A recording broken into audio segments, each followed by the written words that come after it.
നമസ്കാരം. അപ്പൊ നമുക്കിന്നൊരു എന്നും ഈ ഒരു വാർത്തകളും തട്ടിപ്പും വെട്ടിപ്പും ഇതിനെ കുറിച്ചൊക്കെ ഉള്ള വാർത്തകളും ഒക്കെ ആയിട്ട് മുന്നോട്ട് പോയാൽ എങ്ങനെയാ ശരിയാവുന്നത്? നമുക്ക് ഇന്നൊരു വ്യത്യസ്തമായൊരു വീഡിയോ ചെയ്യാം. ഒരു രുചികരമായിക്കോട്ടെ ഇന്ന് എല്ലാവരുടെയും ജീവിതത്തിൽ. ഇതുവരെ ഉണ്ടാക്കി നോക്കിയിട്ടില്ലാത്തവർ ഒന്ന് ഉണ്ടാക്കി നോക്കൂ. നല്ല ടേസ്റ്റ് ആയിരിക്കും. പിന്നെ ആ ടേസ്റ്റിൽ എന്നും ഉണ്ടാക്കാൻ നിൽക്കേണ്ട, അല്പം പൈസ ചിലവുണ്ട്. എന്ന് വെച്ചാൽ എല്ലാവർക്കും സാധാരണപ്പെട്ടവർക്കും ഉണ്ടാക്കാൻ കഴിയുന്ന വിധത്തിലാണ് ഞാൻ പറയുന്നത്. സംഭവം എന്താണെന്ന് വെച്ചാൽ അതങ്ങ് പറഞ്ഞേക്കാം, സസ്പെൻസ്. നമുക്ക് കപ്പ കൊണ്ട് ഒരു ബിരിയാണി ഉണ്ടാക്കി നോക്കിയാലോ? കപ്പ ബിരിയാണി എന്താ, നല്ല ടേസ്റ്റി ഫുഡല്ലേ? ആർക്കും കഴിക്കാവുന്നതാണ്. നമ്മുടെ നിത്യജീവിതത്തിൽ എവിടെയും കിട്ടുന്ന ഒരു സാധനം തന്നെയാണ് കപ്പയും. പിന്നെ അതിന്റെ കൂടെ ബീഫാണ് ഏറ്റവും നല്ലത് കപ്പ ബിരിയാണി ഉണ്ടാക്കാൻ. പിന്നെ ചിക്കൻ വെച്ചൊന്നും ഉണ്ടാക്കത്തക്ക രീതിയിൽ ഒരു അത് വെച്ചും ഉണ്ടാക്കാം, പരീക്ഷിച്ചിട്ടില്ല. ബീഫ് ഉപയോഗിക്കുന്ന സ്ഥാനത്ത് ചിക്കൻ ഉപയോഗിക്കാം, എന്തായാലും ചീത്തയാവില്ല. ഉപയോഗിച്ച് നോക്കൂ നിങ്ങൾ, എന്നിട്ട് അഭിപ്രായം പറയൂ. ഇപ്പൊ ഞാൻ പറയാൻ പോകുന്നത് എന്തായാലും ബീഫ് കൊണ്ട് തന്നെയാണ്. അതായത് ബീഫിന്റെ കുറച്ച് ഭാഗം, ഒരു വാരിയലിന്റെ സൈഡ് ഉണ്ടല്ലോ, അത് പ്രത്യേകം ഒന്ന് വാങ്ങിക്കാൻ പറ്റിയാൽ ഏറ്റവും നല്ലത്. ഇനിയിപ്പം അത് കിട്ടിയില്ല, ബീഫ് മാത്രമേ കിട്ടിയുള്ളൂ, അതും മതി, അതും നല്ലത്. പോത്തിൻ്റെതാണ് ഏറ്റവും നല്ലത്. എന്താ, അപ്പൊ നമുക്കതൊന്ന് പറഞ്ഞാലോ എങ്ങനെ ഉണ്ടാക്കാം എന്ന്. ഞാൻ വീഡിയോ ഒന്നും കാണിക്കുന്നില്ല, ഈ ഒരു അങ്ങ് സിമ്പിളായിട്ട് അങ്ങ് പറഞ്ഞു പോവുകയാണ്. അത് കേട്ട് നിങ്ങൾക്ക് കൃത്യമായിട്ട് ഇത് തയ്യാറാക്കാൻ പറ്റും. അല്ല, മറ്റുള്ള യൂട്യൂബുകളിലും കുക്കറി ചാനലുകളിലും ഒക്കെ കാണിക്കുന്ന പോലെ ഒരു പാത്രമൊക്കെ എടുത്ത് വെച്ച് അതിനകത്തൊക്കെ ഇറച്ചി കണ്ടിച്ചിട്ടു, അതിനകത്ത് പിന്നെ കപ്പ കണ്ടിച്ചിട്ടു, അത് പിന്നെ ചുട്ടി മടക്കിയൊക്കെ എടുത്തു വെച്ച് അടുപ്പത്ത് വെച്ചു കുഴച്ചു മറച്ചു. ഇതെന്റെ ഒന്നും ആവശ്യമില്ല, വെറുതെ അങ്ങ് പറഞ്ഞാൽ നിങ്ങൾക്ക് സിമ്പിളായിട്ട് ചെയ്യാവുന്നതേ ഉള്ളൂ, അല്ലേ? അപ്പൊ നമുക്കതൊന്ന് തുടങ്ങാം. എന്തൊക്കെയാണ് വേണ്ട സാധനങ്ങളെന്ന് നോക്കാം. ഒരു കുടുംബത്തിലേക്ക് ആവശ്യമായ ഒരു ചെറിയൊരു കുടുംബം, ഒരു 2 കിലോ അരി എടുക്കാം നമുക്ക്. കപ്പ ഒരു 2 കിലോ കപ്പ എടുക്കാം. വേണ്ട, നമുക്ക് 1 കിലോ വെച്ചുണ്ടാക്കാം. 1 കിലോ കപ്പ, അതിനുള്ള സാധനങ്ങളും നമുക്ക് പറയാം. അപ്പോൾ അതിന് വേണ്ടത്, 1 കിലോ കപ്പയ്ക്ക് വേണ്ടത് 1 കിലോ ഇറച്ചി ആയിക്കോട്ടെ. 1 കിലോ ഇറച്ചി വേണം. അത് ഞാൻ പറഞ്ഞല്ലോ, ഈ വാരിയലിന്റെ ഭാഗത്തുള്ളത് ഇറച്ചിയാണെങ്കിൽ ഏറ്റവും നല്ലത്. അപ്പോ 1 കിലോ കപ്പ, 1 കിലോ ബീഫ്, വാരിയലോട് കൂടിയത്, എല്ലോട് കൂടിയത്, അതാണ് ഏറ്റവും നല്ലത്. ഇത് രണ്ടും നമ്മൾ എടുത്തു വെച്ചു. കപ്പയും വാങ്ങി, ബീഫും പോയി വാങ്ങിയിട്ട് വന്നു, നമ്മൾ എടുത്തു വെച്ചു. അതിനുശേഷം പിന്നെ വേണ്ടത് ഇഞ്ചി ഉണ്ടല്ലോ. ഇഞ്ചി എല്ലാവർക്കും അറിയാന്നുള്ളതല്ലേ. ഇഞ്ചി ചതച്ചത് ഒരു കഷ്ണം, നല്ല രീതിക്ക് ചതച്ചെടുത്തത് ഒരു കഷ്ണം. പിന്നെ വെളുത്തുള്ളി തൊലിയൊക്കെ അങ്ങോട്ട് കളഞ്ഞിട്ട് ഒന്ന് ചതച്ച് എടുത്തു കഴിഞ്ഞാൽ ഒരു 8 ആയിക്കോട്ടെ, ഒരു തുടവായിക്കോട്ടെ, നല്ലതാണ്. കുറയ്ക്കാൻ നിൽക്കണ്ട, അതിൻ്റെ ടേസ്റ്റ് നല്ലതാണ്. തൊലിയൊക്കെ കളഞ്ഞുകൊണ്ട് ചതച്ചെടുത്ത് വെക്കുക. അതിനുശേഷം ഒരു സവാള വലുത് 2 വേണം കേട്ടോ. പിന്നെ ചുവന്നുള്ളി ഒരു 5-6 എടുത്തോ, കുഴപ്പമില്ല. പിന്നെ മല്ലിപ്പൊടി ഒരു 2 ടേബിൾ സ്പൂൺ. പിന്നെ മുളക് പൊടി, നമ്മുടെ കാശ്മീരി മുളക് പൊടി ഉണ്ടല്ലോ, അതൊക്കെ ആണെങ്കിൽ നല്ലതാണ്. അധികം എരി അങ്ങോട്ട് കാണത്തില്ല. എന്നാൽ ചിലവർക്ക് എരി കൂടുതൽ വേണം, അവര് മറ്റേ മുളക് പൊടി, മറ്റേ സാധാ മുളക് പൊടി ഉപയോഗിച്ചാലും മതി. കാശ്മീരി മുളക് പൊടി ഉപയോഗിച്ചാൽ കുറച്ച് കളറും കൂടി കിട്ടും എന്നുള്ളത് കൊണ്ടാണ് ഞാൻ പറഞ്ഞത്. അപ്പൊ അത് ഉപയോഗിക്കും. ഇപ്പം എല്ലാവർക്കും ഈ മുളക് പൊടിയൊക്കെ ഉപയോഗിച്ച് അസിഡിറ്റിയും പിന്നെ നെഞ്ചരിച്ചിലും ഒക്കെ ആണല്ലോ. അപ്പം മുളക് പൊടി ഏതായാലും കുറച്ച് കുറയ്ക്കുന്നതാണ് നല്ലത്. അപ്പൊ മുളക് പൊടി ഒരു ടേബിൾ സ്പൂൺ. പിന്നെ മഞ്ഞൾപ്പൊടി ഒരു 1/4 ടേബിൾ സ്പൂൺ വേണം കേട്ടോ. പിന്നെ മീറ്റ് മസാല ഉണ്ട്, മീറ്റ് മസാല ഒരു 2 സ്പൂൺ എടുത്തോളൂ. പിന്നെ കുരുമുളക് പൊടി ഒരു ടീസ്പൂൺ. പിന്നെ ഗരം മസാല പൊടിച്ചത് ഒരു ടീസ്പൂൺ.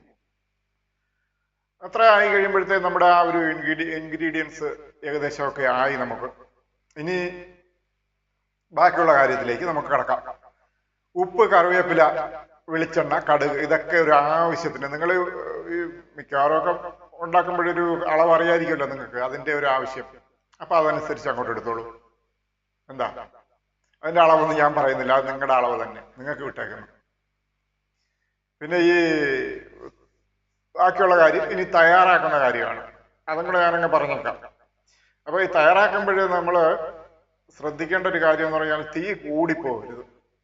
തീ കൂടി പോകുമ്പോഴൊക്കെയാണ് കൂടുതൽ അതിന്റെ ടേസ്റ്റ് വ്യത്യാസം ഉണ്ടാകുന്നതൊക്കെ. എന്താ, അത് അറിയാലോ നിങ്ങൾക്ക്. പിന്നെ സ്ത്രീകളാണെങ്കിൽ പിന്നെ അതൊന്നും പറഞ്ഞു തരേണ്ട കാര്യമില്ല. പിന്നെ ചില ആണുങ്ങളൊക്കെ ഈ പരീക്ഷിച്ച് നോക്കുന്നവരുണ്ട്, അവർക്ക് വേണ്ടിയാണ് ഞാൻ പറയുന്നത്. ഈ തീ പെട്ടെന്ന് വേവും എന്ന് പറഞ്ഞ് തീ കൂട്ടി വെക്കരുത്. തീ കൂട്ടി വെച്ചാൽ അത് പിന്നെ കരിഞ്ഞു പോകാനൊക്കെയാണ് ചാൻസ് കൂടുതൽ. അപ്പൊ ഇനി ആ തയ്യാറാക്കുന്ന വിധം അങ്ങോട്ട് പറയാം. അപ്പൊ അതിപ്പോ ഇനിയിപ്പോ ഈ വീഡിയോ ഒന്നും കാണിക്കണമെന്നില്ലല്ലോ. അങ്ങനെ വീഡിയോ കാണിക്കണമെങ്കിൽ ഞാൻ ഒരു ദിവസം ഉണ്ടാക്കി കാണിക്കാം. എന്താ, ഇത് നമ്മൾ നേരത്തെ ഉണ്ടാക്കി പരീക്ഷിച്ചതാണ്, വിജയിച്ചതാണ്. ഇങ്ങനെ ഞാൻ ഉണ്ടാക്കുന്ന രീതിക്ക് അല്ലാതെ വേറെയും രീതിക്ക് ഉണ്ടാക്കാം, നിങ്ങൾക്ക് അറിയാമായിരിക്കും. അത് വേണമെങ്കിൽ നിങ്ങൾക്ക് എനിക്കും കൂടി പറഞ്ഞു തരാം കേട്ടോ. അപ്പൊ ഇതില് ഏറ്റവും ഒരു നല്ല രീതിയാണ് ഞാൻ നിങ്ങൾക്ക് പറഞ്ഞു തരാൻ പോകുന്നത്. എന്താ, അപ്പൊ അതങ്ങോട്ട് കേട്ടോ. തയ്യാറാക്കുന്ന വിധം: ബീഫ് അങ്ങോട്ട് കഴുകി പാകത്തിന് ഉപ്പും ഒക്കെ ചേർത്ത് ഒരു 1/2 ടേബിൾ സ്പൂൺ മുളക് പൊടി, 1 സ്പൂൺ മല്ലിപ്പൊടി, 1/2 സ്പൂൺ കുരുമുളക് പൊടി, ഒരു 1/4 ടീസ്പൂൺ മഞ്ഞൾപ്പൊടി,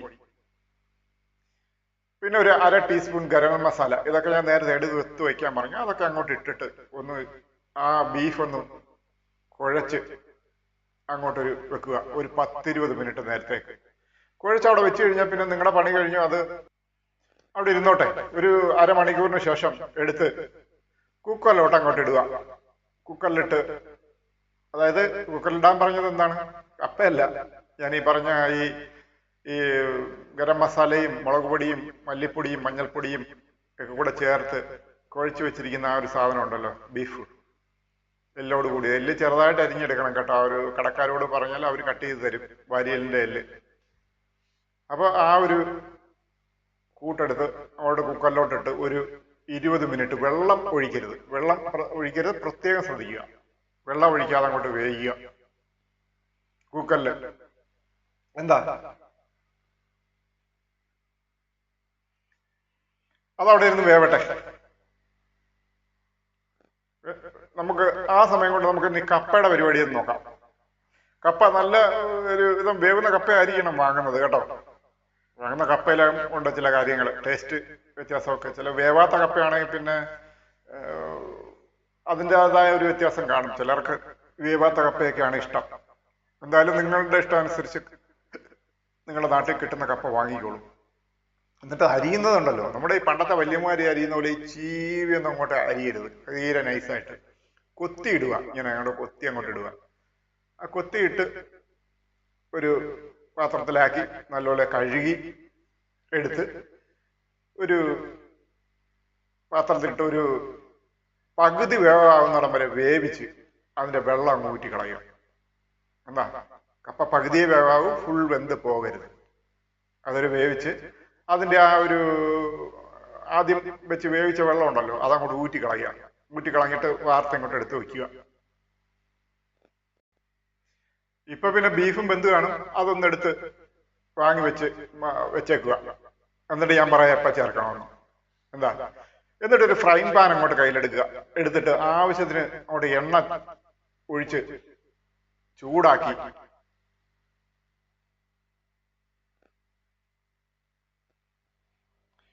ചൂടായി വരുമ്പോൾ അതിലേക്ക് നമ്മൾ അരിഞ്ഞു വെച്ചേക്കുന്ന സവാള ഉണ്ടല്ലോ, സവാള 2 എടുത്ത് വെച്ചിട്ടുണ്ടായിരുന്നു, അത് ചെറുതായിട്ടൊന്ന് അരിഞ്ഞു വെക്കുക.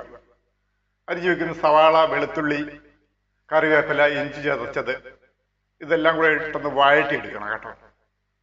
എണ്ണ ചൂടായിട്ട് വേണം ഇടാൻ, അല്ലാതെ ഇടരുത്. ഒന്ന് വഴറ്റി എടുത്തിട്ട് ബാക്കിയിരിക്കുന്ന മസാല കൂടെ അതിലോട്ടങ്ങ് ചേർക്കുക. എന്നിട്ട് നന്നായിട്ടൊന്ന് മൂപ്പിച്ചെടുക്കുക. മനസ്സിലായില്ലേ? ഫ്രൈങ് പാനിൽ ആവശ്യത്തിന് എണ്ണ അങ്ങോട്ട് ചൂടാക്കി സവാള, വെളുത്തുള്ളി എന്നിവ അങ്ങോട്ട് വഴറ്റിയെടുക്കണം. അപ്പൊ ചെറിയ മണമൊക്കെ വരും, നല്ല ടേസ്റ്റ് ആയിരിക്കും. ബാക്കിയിരിക്കുന്ന മസാലയും കൂടെ അതിനകത്തോട്ട് തട്ടി ഒന്ന് മൂപ്പിച്ച് എടുത്തു കഴിഞ്ഞാൽ നമ്മുടെ ഏകദേശം പരിപാടി തീരാറായി. എന്നിട്ട് വേവിച്ചു വെച്ചിരിക്കുന്ന ബീഫും വഴറ്റി വെച്ചിരിക്കുന്ന ആ മസാലക്കൂട്ടും എല്ലാം കൂടെ അങ്ങോട്ട് കപ്പയിലേക്ക് വേവിച്ചു വെച്ചേക്ക് നമ്മൾ പകുതി വേവിച്ചിട്ടുണ്ട്, ആ കപ്പയിലേക്ക് അങ്ങോട്ട് ചേർത്ത് നന്നായിട്ട് അങ്ങോട്ട് ഇളക്കി ചെറുതീയില് ഒരു 15 അല്ലെങ്കിൽ ഒരു 20 മിനിറ്റ് കപ്പയുടെ വേവനുസരിച്ച് മൂടി വെച്ച് വേവിക്കുക. ബീഫിന്റെ നെയ്യും എല്ലിലെ ആ മജ്ഞയൊക്കെ ഉണ്ടല്ലോ, അതങ്ങോട്ട് കപ്പയിലോട്ട് ഒന്ന് ഉരുകി ഇറങ്ങി വരണം. ആ ഉരുകി ഇറങ്ങി വരുന്ന ആ എല്ലിന്റെ മജ്ഞയും ഈ ഇറച്ചിയുടെ ആ ഒരു ബീഫിന്റെ നെയ്യും ഒക്കെ കൂടെ ചേർന്ന് കപ്പയിലോട്ടൊന്ന് അലിഞ്ഞ് ചേരണം. അപ്പോഴാണ് ആ കപ്പയുടെ ഒരു ടേസ്റ്റ് അങ്ങോട്ട് വരുന്നത്. മനസ്സിലായോ? എന്നാലേ ആ ബിരിയാണിക്കൊരു മണവും രുചിയും ഒക്കെ അങ്ങോട്ട് വരുവുള്ളൂ. വായിക്കൂടെ വെള്ളം വരുന്നുണ്ടേ. അതാണ് രുചി. അത്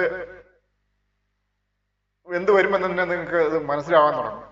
അപ്പൊ അധികം കരിക്കും കൂടുതൽ തീയൊന്നും ഇടരുത് കേട്ടോ. അപ്പൊ മസാല ഒക്കെ ഈ വേവിച്ച് വെച്ചിരിക്കുന്ന ബീഫും വഴറ്റി വെച്ചിരിക്കുന്ന മസാലയും ചേർത്ത് നന്നായിട്ട് അങ്ങോട്ട് ഇളക്കി ഒരു 20 മിനിറ്റ് അല്ലെങ്കിൽ ഒരു 15 മിനിറ്റ് ആയാലും മതി വേവിച്ച് ബീഫിന്റെ നെയ്യും ആ ഒരു എല്ലിന്റെ മഞ്ഞയൊക്കെ അങ്ങോട്ട് ഇറങ്ങി വരുന്ന രീതിയിൽ വേവിച്ച് ഉരുകി കപ്പയിൽ ചേരുമ്പോൾ എന്തോ ഒരു ടേസ്റ്റ് ആണെന്നറിയാം. അപ്പൊ അങ്ങനെ വരുന്ന ഒരു ഭാഗത്തിൽ അവിടെ നിർത്തുക. എന്താ,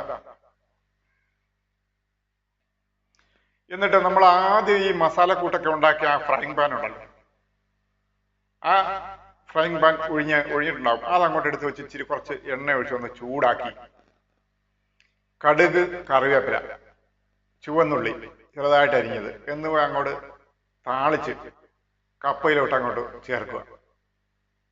എന്നിട്ട് കപ്പ അങ്ങോട്ട് ഇളക്കി കൂട്ടി കുഴച്ചൊന്ന് എടുക്കുക. അവസാനത്തെ ഇതാണ് കേട്ടോ. എടുത്തു കഴിയുമ്പോൾ പിന്നെ നല്ല വാസനയോട് കൂടി ആ ബിരിയാണി അങ്ങോട്ട് വിളമ്പി വാഴയില കിട്ടുമ്പോൾ അതിലോട്ട് അങ്ങോട്ട് വിളമ്പി കഴിക്കുകയാണെങ്കിലുണ്ടല്ലോ, അറിയാതെ കുറെ കഴിക്കും. പിന്നെ ഈ മറ്റുള്ള ഇൻഗ്രീഡിയൻസ് നിങ്ങൾക്ക് വേണമെങ്കിൽ ചേർക്കാം, വേണ്ടെങ്കിൽ വേണ്ട. ഇൻഗ്രീഡിയൻസ് പറഞ്ഞത് ചിലർക്കെങ്കിലും മനസ്സിലായി കാണും, അവർ ഉപയോഗിച്ചു, കുഴപ്പമില്ല. അപ്പം ഈ കപ്പ ബിരിയാണി ഉണ്ടാക്കി ഒന്ന് കഴിച്ചിട്ട് എന്തെങ്കിലും ഒരു അഭിപ്രായം അങ്ങോട്ട് പറഞ്ഞോളൂ. എന്താ, നമുക്ക് അതുവരെ ഞാൻ കാത്തിരിക്കാം. നിങ്ങൾ ഉണ്ടാക്കി കഴിച്ചിട്ട് പറഞ്ഞാൽ മതി.